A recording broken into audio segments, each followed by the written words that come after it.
Oi, gente. Eu fiquei me perguntando se eu deveria ou não fazer um vídeo para falar sobre o momento, né, que a gente está vivendo, sobre as eleições, e eu havia decidido que não. Eu tento falar muito, me colocar muito, divulgar muita notícia, e eu estava preferindo deixar tudo isso um pouco mais distante. Mas eu acho que às vezes a gente tem que se expor, né? A gente tem que se colocar.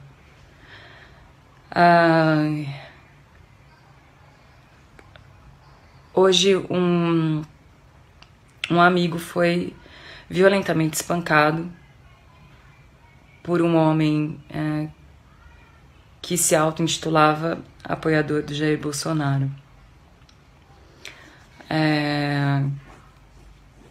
Esse meu amigo está internado, ele sofreu fraturas, ele vai ter que passar por cirurgia, deve ficar bastante tempo no hospital, ficou realmente muito machucado. E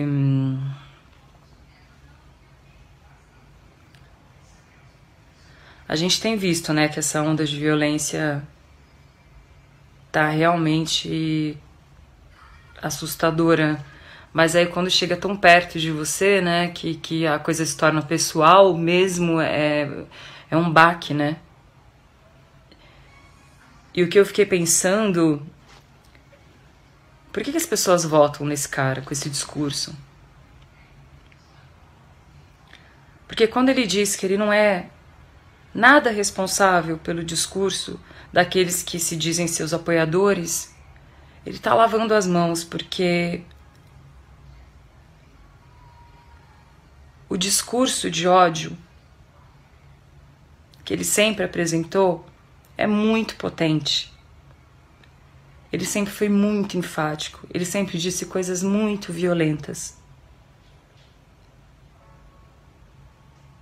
E aí eu lembrei de uma frase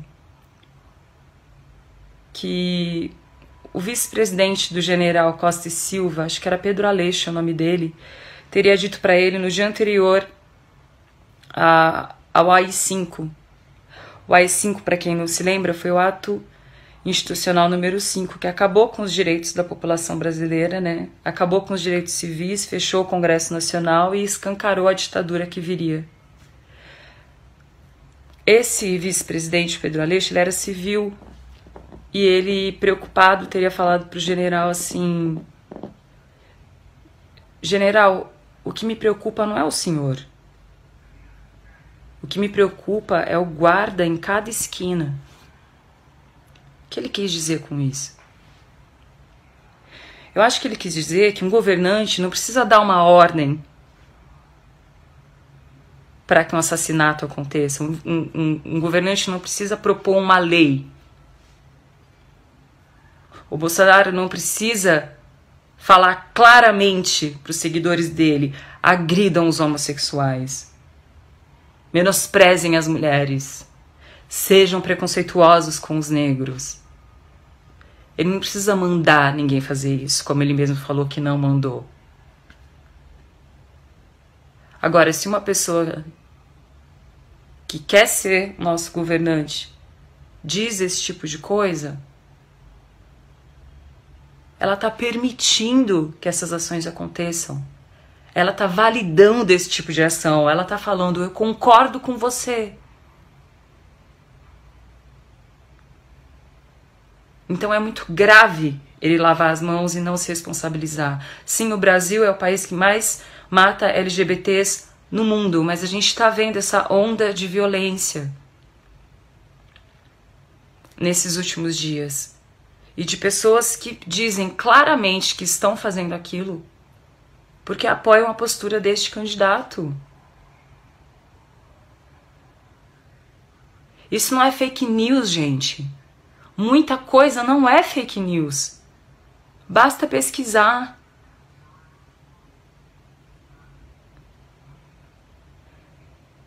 Então, quando alguém fala chora mais, eu tenho me colocado muito contra essa candidatura por uma série de motivos.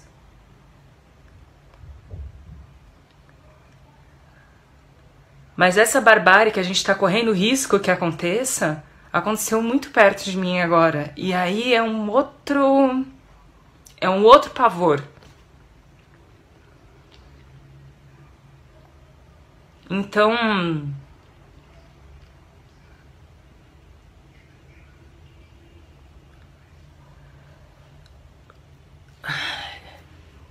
Então,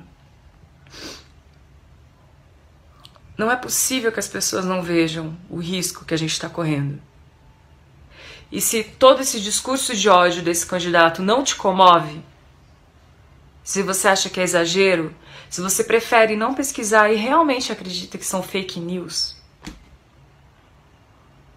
se você realmente acredita nessa grande calúnia, nessa grande bobagem que é falar que essa quantidade gigantesca de artistas tá apoiando a candidatura nesse momento de Fernando Haddad e Manuela Dávila, porque recebe dinheiro do PT via Lei Rouanet. Isso não tem o menor cabimento. Gente, isso não tem o menor cabimento. Pesquisem, tentem entender o que é a Lei Rouanet. O Caco Ciocler, ator, fez um vídeo outro dia explicando detalhe por detalhe do que é. Ninguém ganha dinheiro do governo para defender o PT. Eu mesma não defendo o PT. Eu votei no Ciro no primeiro turno. Eu vou votar agora no Haddad e na Manuela, porque o Jair Bolsonaro é um risco tremendo em vários sentidos. E porque eu acredito que o Haddad e a Manuela são melhores do que o PT.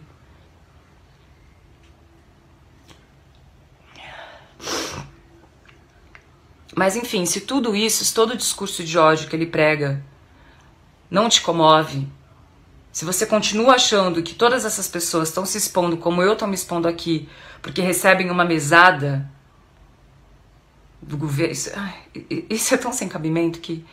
Inclusive, quem se coloca perde muita grana, perde muito dinheiro. Se eu quisesse mesmo estar ganhando dinheiro, eu não falaria absolutamente nada de política.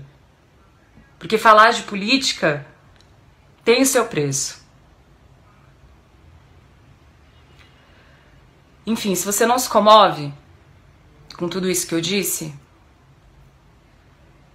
pesquise sobre o que este homem já fez sendo político durante 28 anos. Ele não fez absolutamente nada. Nada. Como alguns de vocês sabem, eu trabalhei como repórter durante 4 anos e meio. Eu estava todas as semanas no Congresso Nacional. Eu fui uma das pessoas que mais entrevistou o Jair Bolsonaro. Eu acompanho ele há muitos anos. E muitos dos absurdos que ele disse pra mim. Eu estava ali, não é um vídeo editado. Ele disse pra mim, inclusive, uma vez numa matéria do CQC, que ele achava que o SUS não deveria pagar o tratamento para pacientes que são soropositivos, para pacientes que têm o vírus HIV, a AIDS. Porque as pessoas que são contaminadas pela AIDS, segundo Jair Bolsonaro, foram contaminadas pela AIDS porque tiveram uma vida promíscua. Porque escolheram ter o vírus ao se comportar daquela maneira e o governo não devia arcar com isso.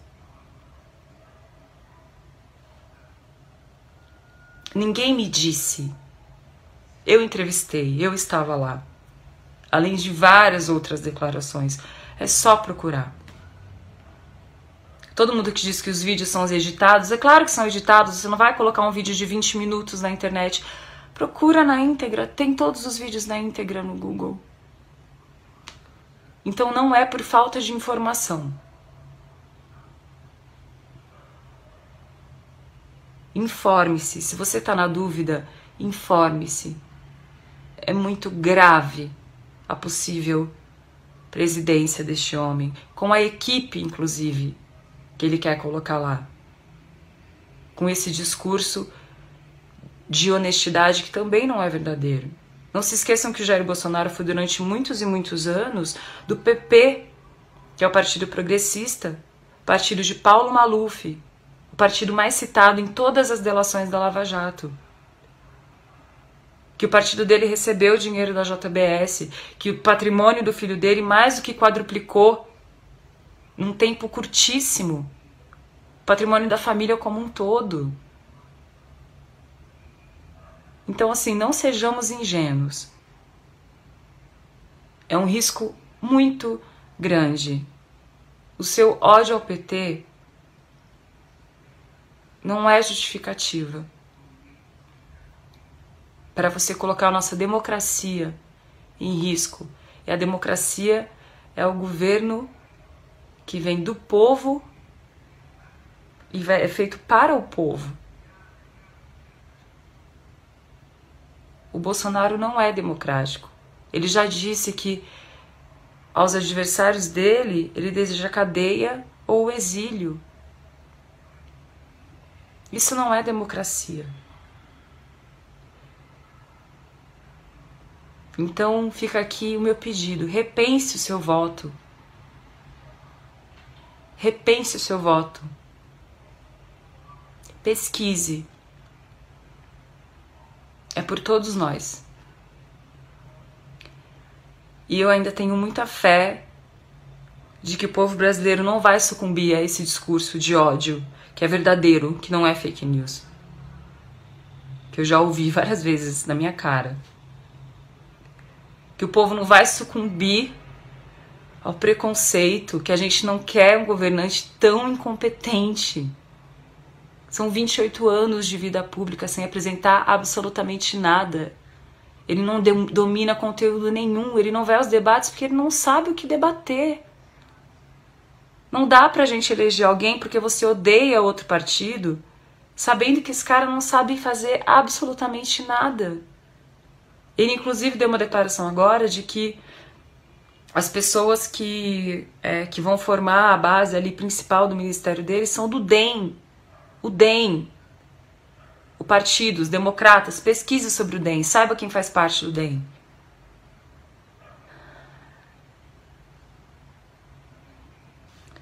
Enfim, eu tenho esperança de que o povo brasileiro vai entender a gravidade da situação. Então a gente vai votar sim pelo amor, pelo respeito, pela tolerância. E se você é contra o PT, vote no Haddad para você poder continuar se posicionando contra o governo. Porque existe uma possibilidade muito grande de você não poder mais ser oposição se esse homem ganhar. Enfim, eu pelo menos vou ter a tranquilidade de ter feito a minha parte. É isso.